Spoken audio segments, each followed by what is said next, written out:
ಮಹಾಶಿವರಾತ್ರಿ ಪ್ರಯುಕ್ತವಾಗಿ ಆಗಲೇ 8 ದಿನದಿಂದ ಇದನ್ನು ಸ್ವಚ್ಛತಾ ಕಾರ್ಯಕ್ರಮವನ್ನು ಇಟ್ಟುಕೊಂಡು ಎಲ್ಲ ಮಾಡ್ತಾಯಿದ್ದೀವಿ ಇದನ್ನೆಲ್ಲ. ಹಾಗೆ ನಾಳೆ 26ನೇ ತಾರೀಕು ತ್ರಯೋದಶಿ ತಿಥಿ ಇದೆ.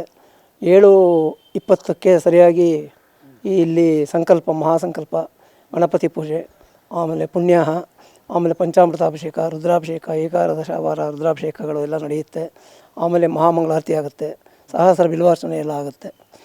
ಈ ಮೈಸೂರು ಮಹಾನಗರದ ಸಂಸ್ಥಾನದಲ್ಲಿರ್ತಕ್ಕಂಥ ಮಹಾರಾಜ ವಂಶಿಕರಾಗಿರ್ತಕ್ಕಂಥ ಜಯಚಾಮರಾಜೇಂದ್ರ ಒಡೆಯರವರೇ ಈ ಗುರುಕುಲ ಜಗದ್ಗುರು ಶೈವ ಶಿಲ್ಪಿ ಬ್ರಹ್ಮಶ್ರೀ ಗುರುಕುಲಂ ಈ ಟ್ರಸ್ಟಿನ ಈ 101 ಲಿಂಗಗಳ ಇದನ್ನು ಉದ್ಘಾಟನೆ ಅವರ ಅಮೃತ ಹಸ್ತದಿಂದಲೇ 150 ವರ್ಷದಲ್ಲಿ ಆಗಿದೆ. ಅವರೇ ಇದನ್ನು ಈ ಜಾಗವನ್ನು ಉಚಿತವಾಗಿ ನಮ್ಮ ಶ್ರೀ ಜಗದ್ಗುರು ನಾಗಲಿಂಗ ಸ್ವಾಮಿ ಮಠಕ್ಕೆ ಕೊಟ್ಟಿದ್ದಾರೆ.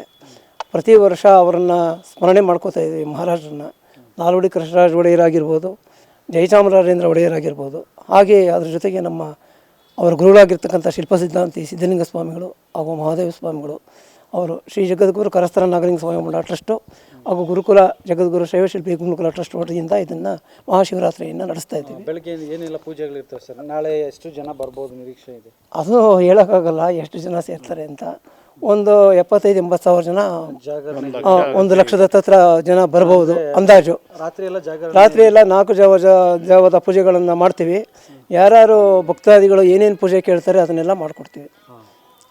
ಅಷ್ಟು ಒಂದು ಜನ ಬರೋ ನಿರೀಕ್ಷೆ ಇದೆ. ಓಕೆ ಸರ್, ತಮ್ಮ ಹೆಸರು ಸರ್? ನಮ್ಮ ಹೆಸರು ನಟರಾಜ್ ಅಂತ. ಈ 101 ಶಿವಲಿಂಗಗಳ ಅರ್ಚಕನಾಗಿದ್ದೀನಿ, ಪ್ರಧಾನ ಅರ್ಚಕನಾಗಿದ್ದೀನಿ.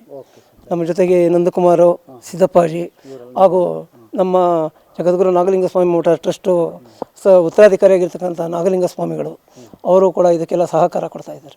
ನೀವು ಗಿರವಿ ಇಟ್ಟು ಬಿಡಿಸ್ಕೊಳಕ್ಕಾಗ್ದಿರೋ ಆಭರಣನ STJ ಗೋಲ್ಡ್ ಕಂಪನಿಯವರು ಬಿಡಿಸಿ ಮಾರುಕಟ್ಟೆಗಿಂತ ಅಧಿಕ ಬೆಲೆಗೆ ತಗೋತಿದ್ದಾರೆ.